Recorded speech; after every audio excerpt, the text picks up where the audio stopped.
Hello class ninth. इस video में exercise 1.6 के सभी क्वेश्चन के सॉल्यूशंस प्रोवाइड किए जाएंगे। क्वेश्चन सारे इंपॉर्टेंट हैं और यहाँ पर वीडियो थोड़ी सी लंबी होने वाली है, तो वीडियो को एंड तक जरूर देखें। क्वेश्चन नंबर 1 में आपको दिया गया है फाइंड, फर्स्ट पार्ट में 64 की पावर 1/2। हमें यहाँ पर एक्सपोनेंट के लॉज का यूज करना पड़ेगा।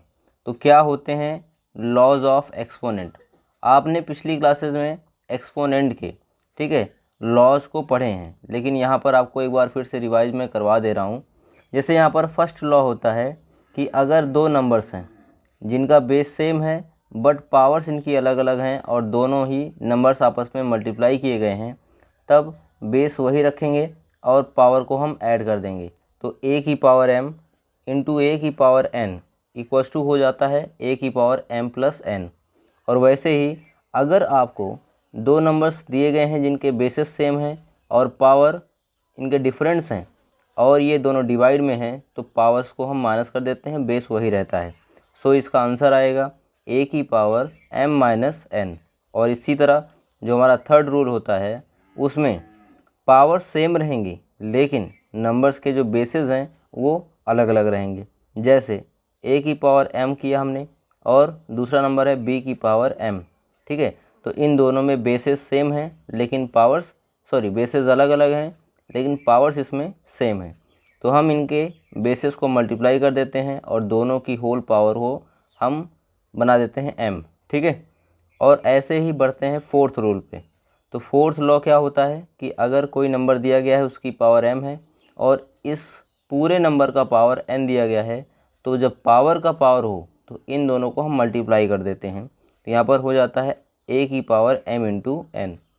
और वैसे ही फोर्थ या फिफ्थ लॉज में मान लीजिए कि आपको दिया गया है a की पावर माइनस m, तो आप इसको लिख सकते हो 1/a, मतलब बेस का हम रेसिप्रोकल कर देंगे और जो पावर होगी वो पॉजिटिव हो जाएगी। समझ में आया? मतलब अगर पावर के साइन को हमें चेंज करना है तो हमें बेस का रेसिप्रोकल करना पड़ता है।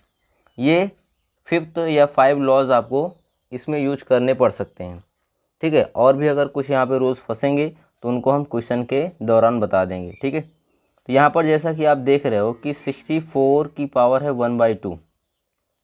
तो वैसे तो 64 का पावर 1/2 का मतलब हो गया कि 64 का स्क्वायर रूट, और 64 का स्क्वायर रूट हमें 8 मिलेगा, ठीक है। तो इसका आंसर 8 आएगा, लेकिन इसको हम एक्सपोनेंट के अकॉर्डिंग कैसे करेंगे? तो जैसे हमें दिया गया है 64 की पावर 1/2 और हमने आपको अभी एक लॉ बताया कि अगर कोई नंबर है उसकी पावर m है और इस पूरे नंबर का पावर n है, तो हम इन दोनों पावर्स को मल्टीप्लाई कर देते हैं, ठीक है। पावर का पावर हो तो उन दोनों को हम मल्टीप्लाई कर देंगे। वैसे ही अगर आपको पावर में, ठीक है, फ्रैक्शन मिले तो आपको ये समझ जाना है कि जो फ्रैक्शन का डिनोमिनेटर है बेस को हमें उतने ही पावर में कन्वर्ट करना है, ठीक है ना। तो यहाँ पर 64 की पावर 1/2 है जिसका डिनोमिनेटर 2 है, तो हमें 64 को पावर 2 में कन्वर्ट करना पड़ेगा। तो 64 का पावर 2 का मतलब हो गया कि 64 किसका स्क्वायर होता है? तो 64 8 का स्क्वायर होता है और इसकी पावर हो जाएगी 1/2। अब यहाँ पर हमने देखा कि यहाँ पे पावर 2 है और इसकी होल पावर 1/2 दे रखी है, तो पावर का पावर आपस में मल्टीप्लाई हो जाता है।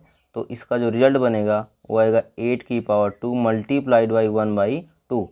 सो 2 से 2 कैंसिल आउट हो जाएगा और यहाँ पर 8 की पावर 1 बचेगा और 8 की पावर 1 का आंसर आता है 8, ठीक है। वैसे भी 64 का स्क्वायर रूट 8 ही होता है। अब ऐसे ही पार्ट 2 पे चलेंगे। तो पार्ट 2 हमारा इसमें दिया गया है 32 की पावर 1/5। तो हमें यहाँ पर क्या दिया गया है? जो पावर दी गई हैं, ठीक है, उसमें आपको दिया गया है डिनोमिनेटर में 5, तो आपको 32 को पावर 5 में कन्वर्ट करना पड़ेगा। तो किसका पावर 5 करें जिससे हमें 32 मिल जाए? तो 32 2 की पावर 5 का आंसर होता है, ठीक है। 2 को अगर आप 5 टाइम मल्टीप्लाई कराओगे तो आपको 32 मिलेगा और इसका होल पावर कर देंगे 1/5, ठीक है। तो पावर का पावर यहाँ पे मल्टीप्लाई हो जाएगा, तो 2 की पावर 5 मल्टीप्लाइड बाई 1/5, 5 से 5 कैंसिल कट करिए, 2 की पावर हो जाएगा 1 और 2 की पावर 1 का मतलब आएगा 2। ये हो गया सेकंड पार्ट का सलूशन। और ऐसे ही हम पहुँचेंगे थर्ड पार्ट के सोल्यूशन में। और थर्ड पार्ट में हमें दिया गया है 125 की पावर 1/3। तो इसके पावर का जो डिनोमिनेटर है वो क्या है, 3 है। तो इसका मतलब है हमें 125 को पावर 3 में कन्वर्ट करना पड़ेगा। तो 125 किसका क्यूब होता है, तो 125 5 का क्यूब होता है, और इसकी होल पावर कर देंगे 1/3, और पावर का पावर हो जाता है मल्टीप्लाई। सो आप लिख सकते हो 5 की पावर 3 इंटू 1/3। तो 3 से 3 कैंसिल आउट हो जाएगा, 5 की पावर 1 बचेगा और उसका आंसर आएगा 5। अब हम सॉल्व करेंगे क्वेश्चन नंबर 2। तो क्वेश्चन नंबर 2 में भी आपको वैल्यू फाइंड करनी है। किसकी वैल्यू फाइंड करनी है, दिया गया है हमें पहला पार्ट 9 की पावर 3/2। ठीक है, तो फर्स्ट पार्ट में आपको दिया गया है 9 की पावर 3/2। तो यहाँ पर पावर फ्रैक्शन में है, तो वही स्टेप यहाँ पर भी फॉलो करेंगे। इसका जो डिनोमिनेटर है वो 2 है, तो हमें 9 को पावर 2 में यहाँ पे कन्वर्ट करना पड़ेगा, बदलना पड़ेगा। तो 9 किसका पावर 2 होता है या 9 किसका स्क्वायर होता है, तो 9 3 का स्क्वायर होता है, और इसकी पावर कितनी हो जाएगी 3/2। अब पावर का पावर हो जाएगा मल्टीप्लाई, सो 3 की पावर 2 मल्टीप्लाइड बाई 3 की पावर 3/2, और 2 से 2 कैंसिल आउट हो जाएगा।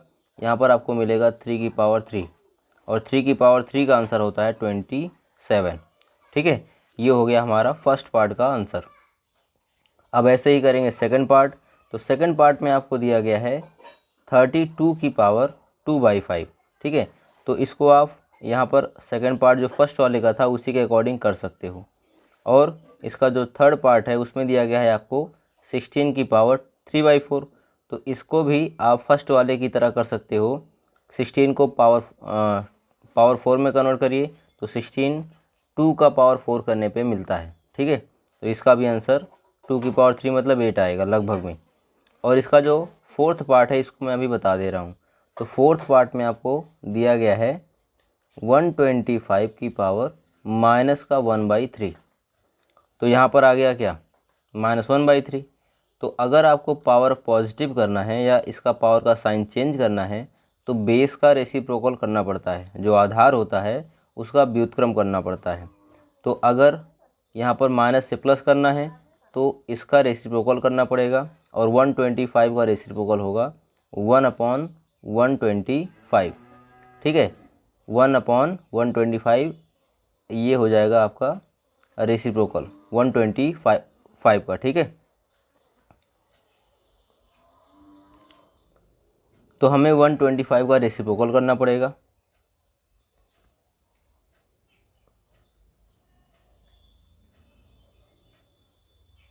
तो अगर आपको पावर को प्लस में करना है तो इसका जो बेस है, आधार है 125, इसका रेसिप्रोकल करना पड़ेगा लॉ के अकॉर्डिंग। ठीक है, तो 125 का जो रेसिप्रोकल होगा वो हो जाएगा 1/125, और इसका पावर हो जाएगा प्लस में 1/3। ठीक है, अब यहाँ पर आप देख सकते हो कि पावर का जो डिनोमिनेटर है वो 3 है, तो 125 और 1 को पावर 3 में कन्वर्ट करना पड़ेगा। तो 1 जो है कितना भी इसका कर दें पावर 1 ही रहेगा। ठीक है, लेकिन 125 जो है वो 5 का क्यूब है, तो आप इसको लिख सकते हो 1/5 का क्यूब, और इसकी होल पावर हम कर देंगे 1/3। अब पावर का पावर मल्टीप्लाई हो जाएगा, सो 1/5 की पावर जो 3 है इसका मल्टीप्लाई हो जाएगा 1/3 से, तो 3 से 3 कैंसिल आउट हो जाएगा, आपका आंसर आएगा 1/5। यही फोर्थ पार्ट का आंसर है। ठीक है, अब ऐसे ही बढ़ते हैं क्वेश्चन नंबर थर्ड की तरफ।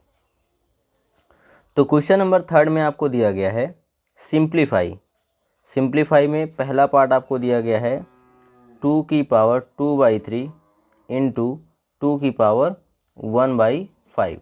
अब यहाँ पर आपको जो फर्स्ट लॉ बताया गया था उसका यूज़ होगा। कौन सा लॉ था, जो जिसमें बेसिस सेम होते हैं बट पावर अलग अलग हों, तो और ये दोनों नंबर्स मल्टीप्लाई हों, तो हम क्या करते हैं, बेस वही रखते हैं लेकिन पावर्स को हम ऐड कर देते हैं। तो इस रूल का यूज़ हमें इस पार्ट पे करना पड़ेगा। इन दोनों का बेस दिया गया है 2, सेम है, और पावर्स इनकी अलग अलग हैं, तो बेस को वही रखेंगे और पावर्स को ऐड कर देते हैं। ठीक है, तो इसका आंसर हो जाएगा 2 की पावर्स को ऐड करेंगे तो 2/3 और 1/5 को ऐड करेंगे। अब यहाँ पर पावर में आपको दिख रहा होगा कि 2 फ्रैक्शन को ऐड कर रहे हैं, तो हम यहाँ पर क्रॉस मल्टीप्लाई करके भी कर सकते हैं और दोनों फ्रैक्शन के डिनोमिनेटर का एलसीएम लेकर भी सॉल्व कर सकते हैं। जैसा भी आपको सही लगे आप उससे कर सकते हैं। हम यहाँ पर इजीली क्रॉस मल्टीप्लाई से इसको सॉल्व करेंगे, ठीक है। तो 5 और 2 का मल्टीप्लाई 10 होता है, तो 5 2 जा 10 हो जाएगा। और यहाँ पर 3 का मल्टीप्लाई 1 से होगा, तो 3 1 जा 3 हो जाएगा और दोनों को प्लस कर देंगे। डिवाइड किया जाएगा डिनोमिनेटर और डिनोमिनेटर का प्रोडक्ट से, तो 5 और 3 का मल्टीप्लाई हो जाएगा 15। सो जो आपका आंसर बन रहा है वो आ रहा है 2 की पावर 13/15। यही इस पार्ट का आंसर है, ठीक है। अब ऐसे ही बढ़ेंगे पार्ट 2 पे, और ये भी पार्ट बहुत ही सही पार्ट है, मतलब बहुत अच्छा क्वेश्चन है। इसमें आपको दिया गया है, ध्यान दीजिएगा, सेकंड पार्ट में आपको दिया गया है 1/3 की पावर 3 है, ठीक है। 1/3 की पावर 3 है और इसकी होल पावर 7 है, ठीक है। तो यहाँ पर आपको दिख रहा होगा कि 1 का पावर 7 करेंगे तो 1 ही आएगा, और डिनोमिनेटर में 3 की पावर 3 है और इसका पावर 7 करेंगे तो ये पावर पावर मल्टीप्लाई हो जाएगा। 7 3 का मल्टीप्लाई 21 होगा, तो 1/3 की पावर 21, ठीक है। अगर आप इसको और ज़्यादा सॉल्व करके लिखना चाहो, ठीक है, तो आप इसको ऐसे लिख सकते हो 1/3 और इसकी पावर हो जाएगी 21, क्योंकि 1 का पावर कितना भी करेंगे 1 ही आएगा और 3 का पावर 21 यहाँ पे आपको मिल जाएगा, ठीक है। अब अगर यहाँ पर इसको आप कन्वर्ट करना चाहते हो, अगर ये फ्रैक्शन है इसको आप रेसिप्रोकल करना चाहते हो, 1/3 को 3 लिखना चाहोगे तो जो पावर है वो माइनस में हो जाएगी, तो आप 1/3 का रेसिप्रोकल कर दीजिए तो आएगा 3, और जो पावर हो जाएगी उसकी साइन चेंज हो जाएगी, तो ये हो जाएगी 3 की पावर -21, ठीक है। अब ऐसे ही पार्ट 3 और पार्ट 4 आपके लिए होमवर्क है, सॉल्व करके कमेंट बॉक्स में अपना आंसर ज़रूर बताएं। मिलते हैं नेक्स्ट वीडियो में, तब तक के लिए बाय बाय, टेक केयर।